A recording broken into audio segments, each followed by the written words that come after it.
माढा लोकसभा मतदारसंघाचे राष्ट्रवादी काँग्रेस शरद पवार गटाचे उमेदवार धैर्यशील मोहिते पाटील यांनी खंडोबा मंदिरात सपत्नीक महाआरती केली।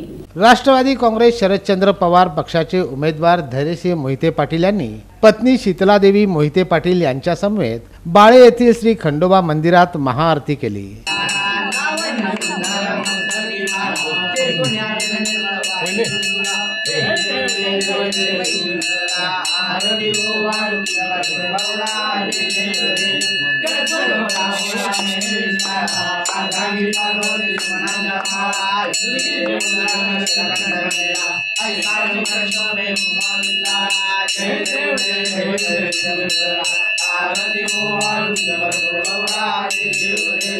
यावेळी माजी उपमुख्यमंत्री तथा ज्येष्ठ नेते विजयसिंह मोहिते पाटील, जयसिंह मोहिते पाटील, अर्जुनसिंह मोहिते पाटील आणि त्यांच्या पत्नी तसंच राजेंद्र सुपाते, अक्षय सुपाते आदींची उपस्थिती होती। तसंच राजेंद्र सुपाते, अक्षय वाकसे आदींची उपस्थिती होती।